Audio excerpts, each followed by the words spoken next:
Assalamualaikum warahmatullahi wabarakatuh. Perkenalkan, saya Maudy Yustin Wahida. Baik, pembahasan kita kali ini akan membahas bab 1 tentang alat-alat bersuci. Nah, bersuci dari najis dan hadas itu merupakan perintah Allah yang wajib kita laksanakan. Dan bersuci ini juga menjadi syarat ketika kita hendak melakukan suatu ibadah, seperti kita hendak melakukan ibadah fardu atau sunnah. Contohnya kita mau melakukan ibadah sholat, kan kita wajib bersuci dahulu. Nah, bersuci ini juga besar manfaatnya. Apa aja sih manfaatnya? Manfaatnya kita bisa terhindar dari penyakit yang akut seperti penyakit kolera, demam tipes, atau yang lain-lainnya. Lalu, apa sih perbedaan bersuci dan membersihkan diri? Perbedaannya, kalau bersuci itu harus menyertakan air dan bertujuannya untuk membersihkan. Tata caranya diatur oleh syariat di dalam fikih dan mengikuti pola hidup sehat.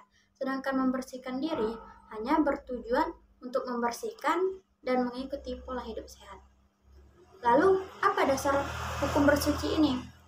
Dasarnya dalam Quran surah Al-Baqarah ayat 222 yang berbunyi Innallaha yuhibbut tawwabina wa yuhibbul mutatahhirin. Yang artinya sesungguhnya Allah mencintai orang-orang yang bertaubat dan mensucikan dirinya. Baik, selanjutnya kedudukan air di dalam bersuci. Air ditinjau dari pembagiannya ada 8. Yang pertama, air hujan, air laut, air mata air sungai, air sumur, air es, air salju, dan air embun. Nah, air yang sudah saya sebutkan di atas tadi ialah air mutlak atau air yang suci lagi mensucikan. Selanjutnya, ada air suci tapi tidak mensucikan. Contohnya, air teh, air kopi, air kelapa. Nah, air-air ini tadi tidak boleh untuk kita bersuci. Selanjutnya ada air mutanajis. Apa sih air mutanajis itu? Air mutanajis itu air yang sudah berubah baunya, rasanya, dan warnanya karena terkena najis. Bisa juga air yang belum berubah warnanya, baunya, rasanya, tetapi dia kurang dari 2 kulah. Berapa sih 2 kulah itu? 2 kulah itu 216 liter. Nah, air yang kurang dari 2 kulah ini tidak bisa untuk kita bersuci. Nah, selanjutnya ada air mustakmal. Apa sih air mustakmal itu? Air mustakmal itu air yang sedikit atau kurang dari 2 kulah dan dia sudah bekas pakai untuk bersuci. Contohnya nih, kita wudhu, lalu airnya kita tampung di dalam ember. Nah, air yang di dalam ember tadi tidak bisa kita pakai untuk bersuci lagi karena dia sudah kita pakai tadi untuk bersuci. Jadi hanya bisa dipakai 1 kali saja.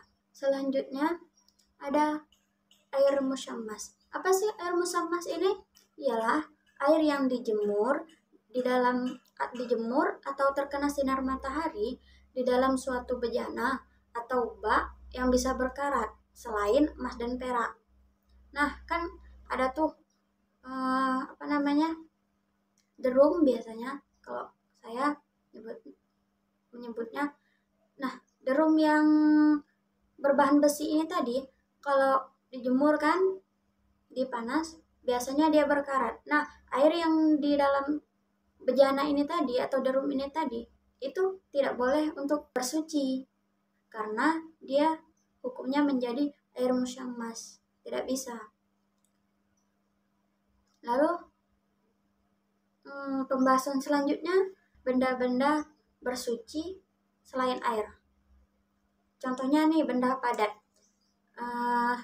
Kita bisa menggunakan 3 buah batu. Nah, batu yang digunakan ini tadi harus bisa dibersihkan, belum mengering, habis itu tidak bercampur, batunya tidak melubar, dan batunya ini dalam keadaan basah dan batunya harus dalam keadaan suci. Kalau seandainya batunya udah bekas pakai kita bersuci, maka batu itu tidak bisa lagi untuk kita pakai untuk bersuci lagi. Atau kita bisa menggunakan tisu, seperti kita misalnya di dalam pesawat kan tidak boleh menggunakan air. Nah, kan di situ biasanya disediakan tisu. Nah, itu boleh untuk kita bersuci memakai tisu. Atau kita dalam keadaan darurat nih, kita di hutan, kita tidak menemukan air, jadi kita hanya menemukan ranting atau dedaunan, maka kita boleh menggunakan ranting atau dedaunan yang kering untuk bersuci. Mungkin sekian pembahasan kita hari ini. Saya akhiri pertemuan kita kali ini. Wassalamualaikum warahmatullahi wabarakatuh.